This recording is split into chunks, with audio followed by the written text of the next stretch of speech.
Assalamualaikum warahmatullahi wabarakatuh. Alhamdulillahi rabbil alamin. Alladzi khalaqal mauta wal hayata liyabluwakum ayyukum ahsanu amala. Alladzi ahdana bihidayatil Islam wal iman. Qaulihi a'udzu billahi minasyaitonir rajim.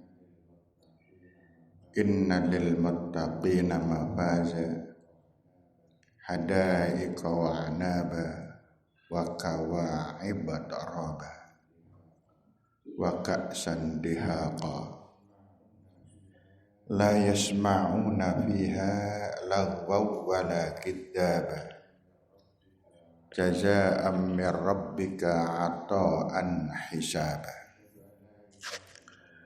Asyhadu an la ilaha illallah wa asyhadu anna Muhammadan abduhu wa rasuluhu la nabiyya ba'dah.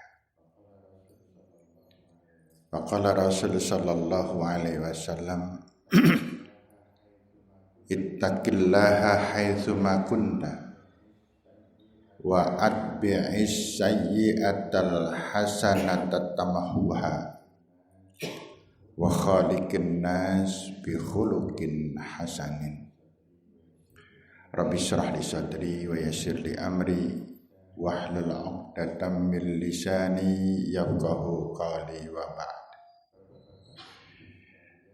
Bapak-bapak, ibu-ibu sekalian yang saya hormati, takmir yang saya hormati, juga seluruh pemirsa yang pada pagi hari ini berkesempatan bersama-sama kita mencari ridha Allah. Umur kita semakin berkurang, tapi terkadang amaliyah kita tidak bertambah. Padahal sesungguhnya Bapak dan Ibu yang kita hormati, apa sih yang kita cari di dunia ini? Kita yang sudah usia, dengan usia yang cukup, maka sudah sangat-sangat paham bahwa ternyata yang selama ini kita kejar-kejar itu tidak ada apa-apanya. Kita sering mengejar sesuatu yang kosong. Ketika kita ingin terhormat dan akhirnya mendapatkan kehormatan, maka sesungguhnya kehormatan yang diberikan manusia itu hanya semu belaka. Ketika kita mempunyai jabatan, merasa dirinya hebat dan terhormat, namun sesungguhnya orang lain menganggapnya belum tentu seperti yang kita rasakan. Ketika kita menjadi orang kaya, harta kita melimpah, kita beranggapan bahwa orang lain merasa terkagum-kagum dengan kita. Namun ternyata ada di antara saudara kita yang melihat kita justru dengan iri, dengki, benci terhadap kekayaan yang kita miliki.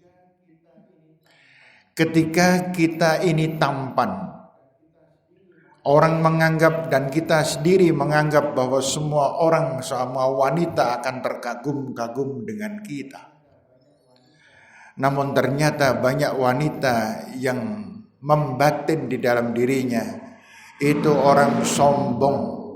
Memang dia tampan, tetapi akhlaknya rendah karena kesombongannya. Demikian pula yang cantik, demikian pula keadaan kita. Maka benar ketika itu Allah Subhanahu wa taala mengatakan, A'udzu billahi minasyaitonir rajim.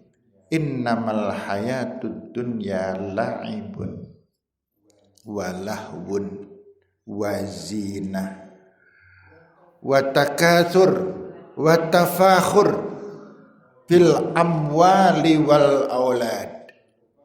Kamathali ghaithin a'jabal kuffara nabatuhu thumma yahiju fatarahu musfarran thumma yakunu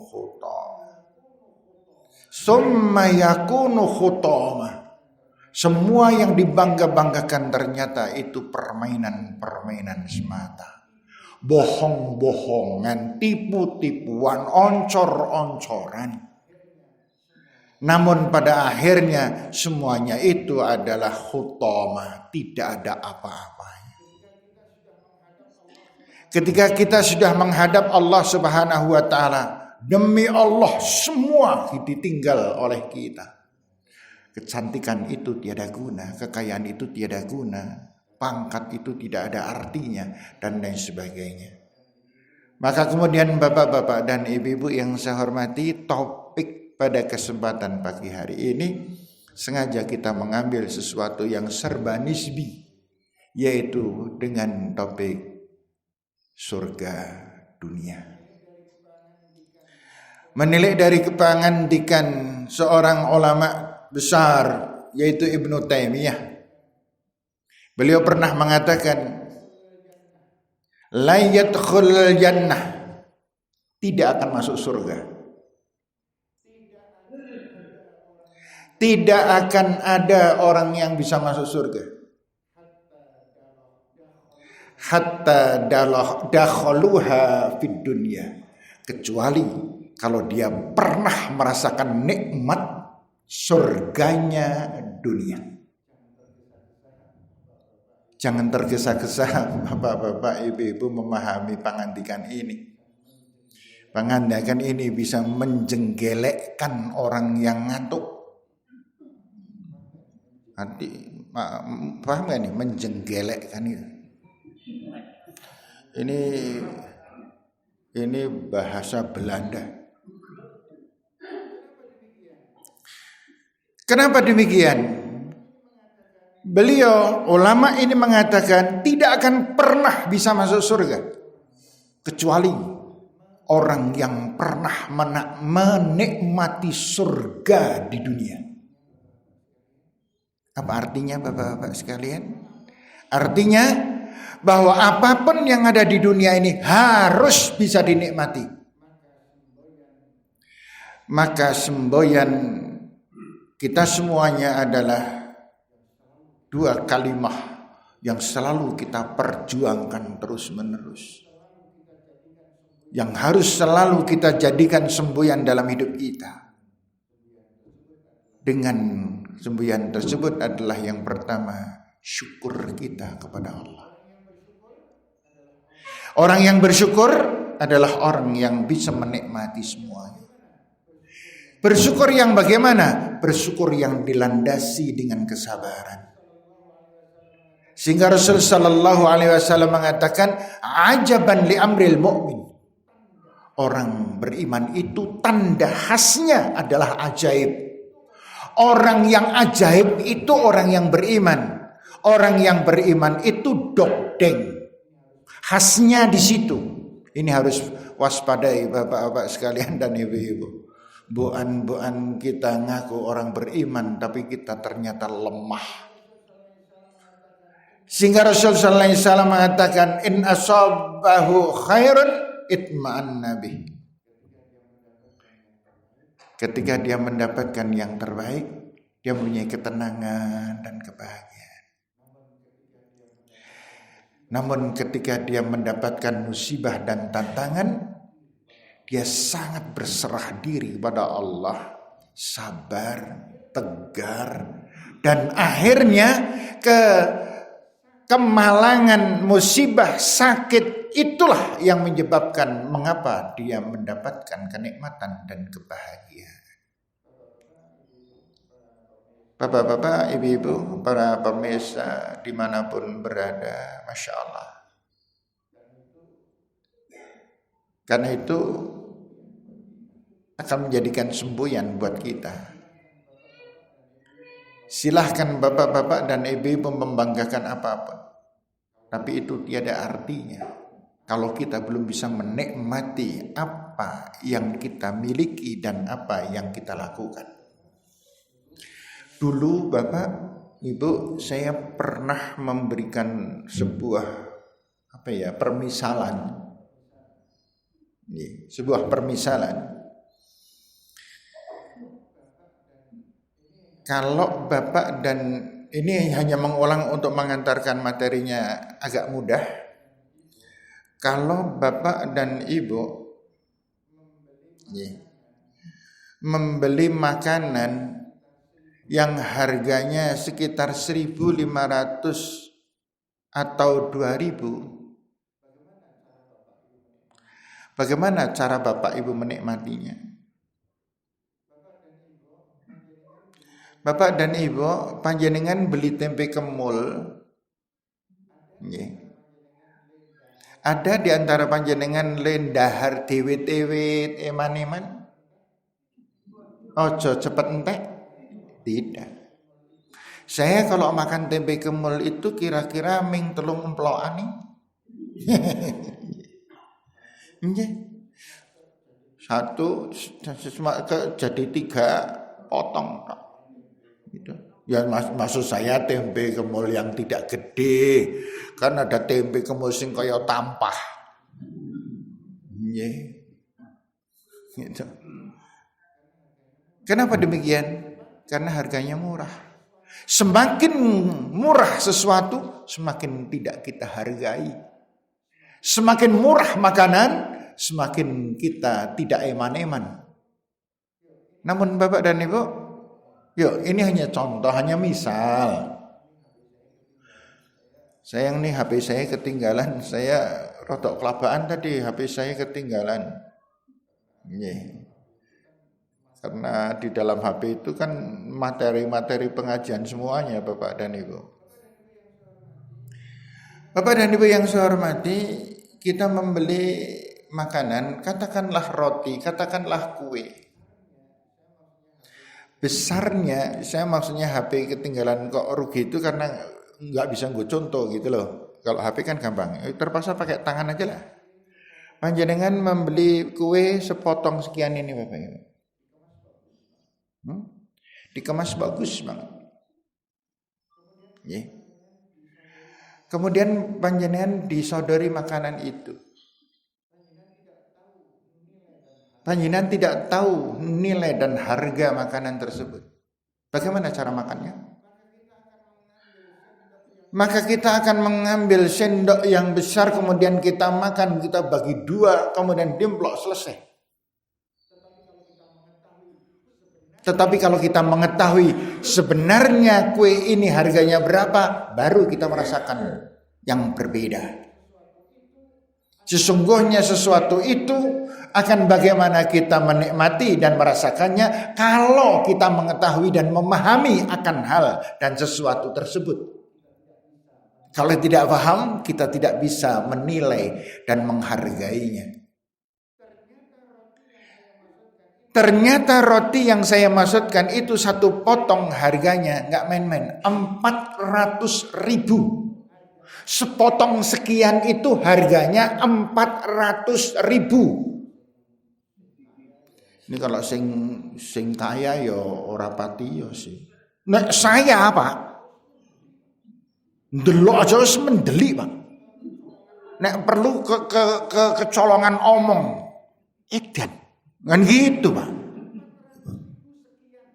400.000 sekian. Kemudian saya disuruh makan. Bapak Ibu disuruh makan. Kemudian panjenengan mencari sendok. Yang dicari sendok kecil atau besar? Kecil Pak. Kecil Pak. Gak berani yang besar. Kita ambil sendok yang paling kecil. Kemudian yang kita potong tengahnya atau pinggirnya? Pinggir, potong kecil. Kemudian enak tenan. Patang atau 1.000. Masya Allah. Lagi. Pengen cepet habis enggak? Tidak.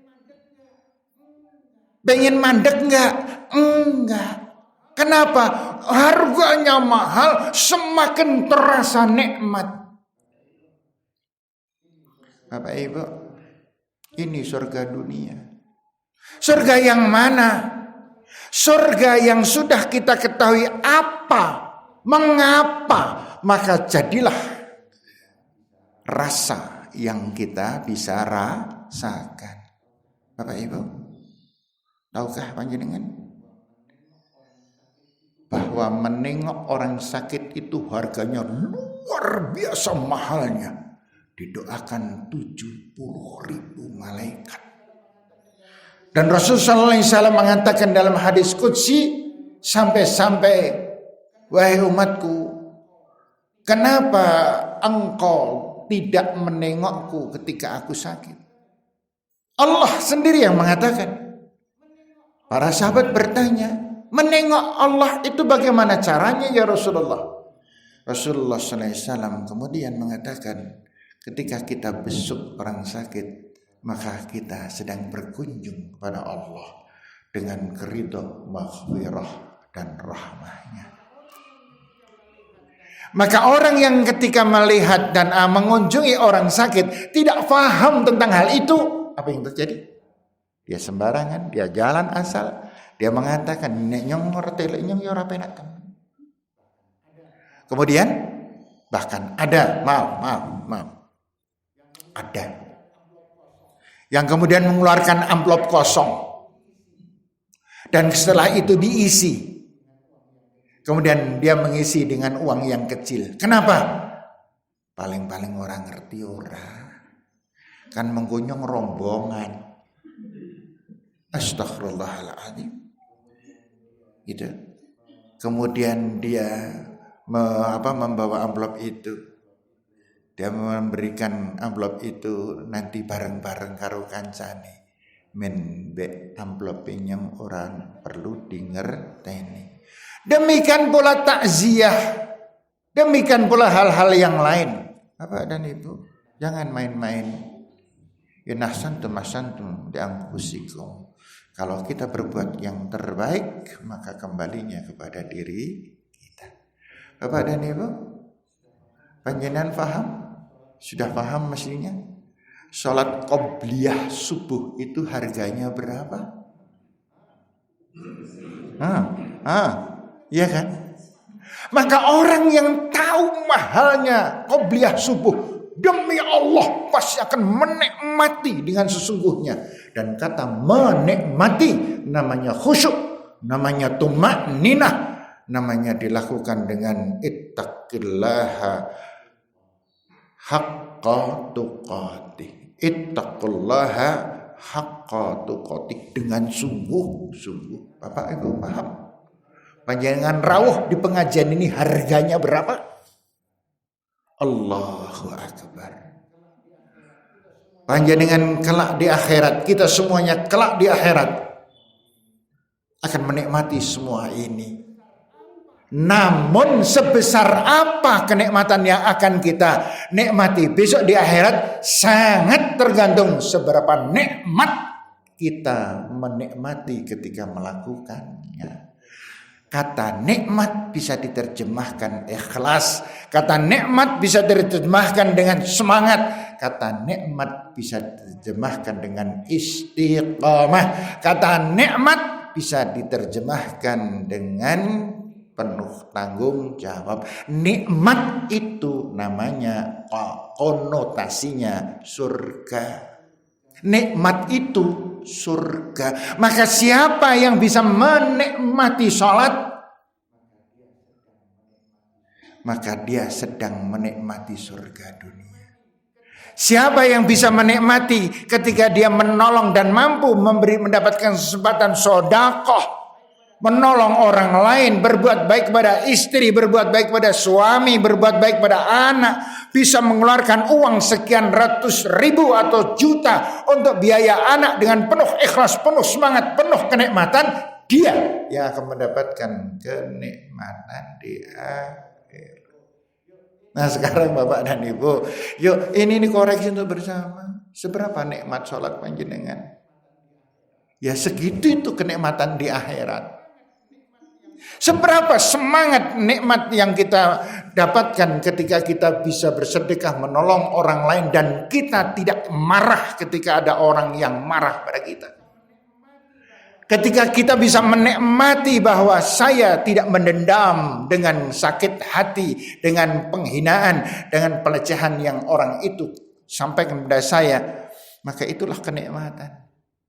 Bukan orang yang gemuruh, bukan orang yang di dalamnya isinya hanya penuh dengan sakit hati, bukan orang yang hidupnya kemarin, namun orang yang menikmati dunia adalah orang yang hidupnya sekarang. Kemarin mungkin ada orang menghina kita. Kemarin mungkin kita pernah dikhianati oleh orang. Tapi itu kemarin, hidup kita bukan kemarin. Maka kita tidak perlu menderita sekarang karena keadaan orang lain yang kemarin lakukan.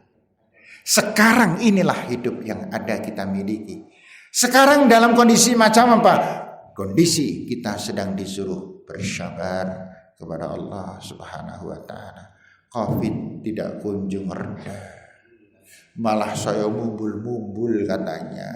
Ya, gitu. Sehingga panjenengan ngaji wae dadak kon renggang-renggang. Padahal Bu nek mepet-mepet kan enak anget ya Bu. Masya Allah. Kemudian sholat Rasulullah SAW padahal mengatakan di dalam hadis, sawu sufufakum wa tarasu fa inna taswiyatas sufuf min tamamis shalah. Rapikan safmu, luruskan safmu, rapatkan safmu, karena rapat lurus adalah kesempurnaan dari sholat. Namun sekarang renggangkan safmu, gitu. Lah ini repot ini. Ya, namun kita harus semacam itu. Ikhtiar kita wajib, jangan main-main. Jangan panjang mengatakan nyong ora wedi karo Covid. Tidak, sampean enggak takut. Tapi orang lain yang bisa kena. Kan begitu. Loh, bisa jadi, Bu, saya berkunjung kepada orang yang kena Covid. Saya enggak kena. Tetapi saya membawa yang namanya OTG itu loh. Ya kan? Kemudian saya ketemu dengan Ustadz Mami. Saya ngobrol dengan beliau. Beliau kena apa yang dari saya. Beliau yang sakit, saya enggak apa-apa. Itu bisa saja terjadi. Wallahu a'lam. Simpang siurnya pendapat di luaran sana. Ada yang mengatakan Covid ini permainan. Ini Covid adalah konspirasi. Covid ini dan lain sebagainya. Allahu a'lam. Sekarang Allah perintah kita berusaha, berikhtiar. Karena 4 hal yang wajib kita laksanakan dalam kehidupan sehari-hari. Ikhlas. Kemudian yang kedua, ikhtiar. Yang ketiga, doa yang terus-menerus. Yang keempat, monggo kersa Allah. Wal yatawakkal 'alallah. Bapak-bapak dan ibu-ibu yang saya hormati, kembali lagi ke persoalan tadi.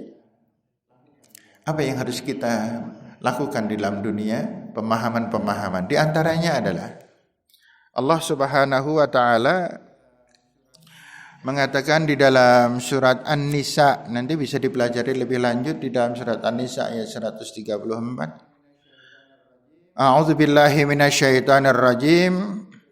Man kana yuridu sawabad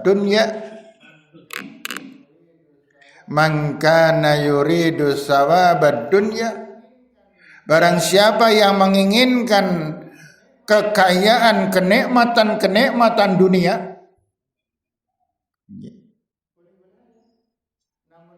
boleh-boleh aja. Namun yang harus kita pahami bersama, fa indallahi sawabud dunya wal akhirah. Ini surga dunia letaknya di sini. Bahwa siapa yang menginginkan dunia, silahkan. Bisa didapat. Namun Allah memberitahu kepada kita, Allah mempunyai dua-duanya, dunia dan akhirat.